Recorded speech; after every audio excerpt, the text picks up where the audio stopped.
2026ហើយនៅអាឡ័យតែញោមនឹងឯងឲ្យខ្ញុំចោលមិនទៅមុខម្ហូបសាមញ្ញតែមានក្តីសុខកៅឈូកទៅទិញមកពីផ្សារមិនទិញមកពីផ្សារទេគឺផ្សារជីមកលក់ដល់ផ្ទះចាកណងឯងស្រួយហើយនាងដាក់ជីនេះ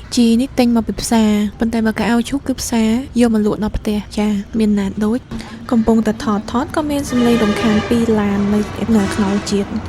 មានអារម្មណ៍តែយីចុះសំឡេងនេះក៏សំឡេងមែនដល់ខាងក្រោយផ្ទះហើយនៅលឺដល់នឹងទៀតណាចូលមកក្នុងវីដេអូបានទៀតណាអត់មានការអញ្ជើញអញ្ចឹងនិយាយពីថាម៉ាក់ខ្ញុំហ្នឹងឲ្យតែឃើញជីឲ្យតែឃើញបន្លែណាស្រស់ស្រួយអញ្ចឹងណានិយាយថា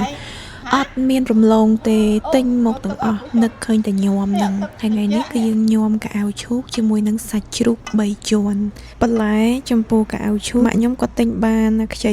ស្រួយស្រស់ឆ្ងាញ់ណាប៉ុន្តែចំពោះជីវិញគឺវារៀងដោយស្លឹកចាស់បន្តិចវាអត់បានត្រួយទាំងអស់ទេដោយសារយើងទិញមកពីផ្សារប៉ុន្តែមិនថ្វីទេដោយសារតែម្ហូបនីមួយគឺអាស្រ័យទៅលើគ្រឿងផ្សំបើសិនជា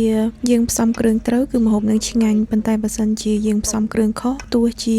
បន្លែនឹងស្រស់ដល់កម្រិតណាក៏នៅតែម្ហូបនឹងញ៉ាំអត់កើតប៉ុន្តែបើសិនជាបន្លែអត់ស្រស់ហើយផ្សំគ្រឿងខុសទៀតអានឹងចប់វាចានិយាយទៅដូចខ្លួនឯងនឹង Master Chef ចេះដឹងតែប៉ុណ្្នឹងឯងអ្នកទាំងអស់គ្នាអើយបើសិនជាមានកន្លែងណាឆ្កងអីជួយប្រាប់ផងអញ្ចឹងចំពោះមុខម្ហូបនេះផងដែរម៉ាក់ខ្ញុំគាត់ហាន់បន្លែទៅតាមចំណង់ចំណូលចិត្តរបស់គាត់អ្នកទាំងអស់គ្នាក៏អាចធ្វើដូចគ្នាដោយហាន់បន្លែស្ដើងកាន់តែស្ដើងគឺកាន់តែឆ្ងាញ់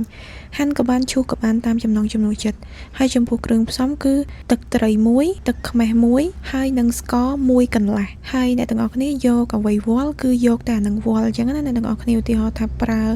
ស្លាបព្រាគឺយកស្លាបព្រាវល់ទឹកត្រី1ទឹកខ្មេះ1ស្ករ1កន្លះប៉ុណ្ណឹងគឺម៉ម៉ៃប៉ុន្តែអានេះគឺរសជាតិខ្ញុំញ៉ាំទេបើមិនសិនជាអ្នកទាំងអស់គ្នាគិតថាចង់ប្រៃបន្តិចជូរបន្តិចឬមួយក៏ផ្អែមបន្តិចអានឹងអ្នកទាំងអស់គ្នាអាចថែមថយតាមចំណង់ចំណូលចិត្តបានពេលធ្វើហើយអ្នកទាំងអស់គ្នាអាចទុកវាមួយសន្ទុះដើម្បីឲ្យវាកាន់តែចូលជាតិហើយយើងអាចញ៉ាំភ្លាមក៏បានឬមួយក៏ទុកនៅក្នុងទូទឹកកកសម្រាប់ញ៉ាំពេលក្រោយក៏បានមុខម្ហូបរបស់ខ្ញុំគឺខ្ញុំញ៉ាំភ្លាមមើលទៅដូចមិនសូវជាស្អាតទេដោយសារជាមុខម្ហូបញ៉ាំនៅផ្ទះអត់បានតុបតែងអីស្អាតដូចគេទេអញ្ចឹងវីដេអូក្នុងថ្ងៃហ្នឹងគឺមានតែប៉ុណ្្នឹង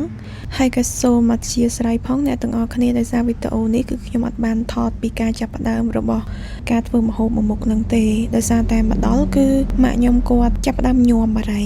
ចាចឹងរូបភាពគឺវាមានតិចអរគុណអ្នកទាំងអស់គ្នាសម្រាប់ការតាមដានទស្សនាពីដើមរហូតដល់ចប់បាយ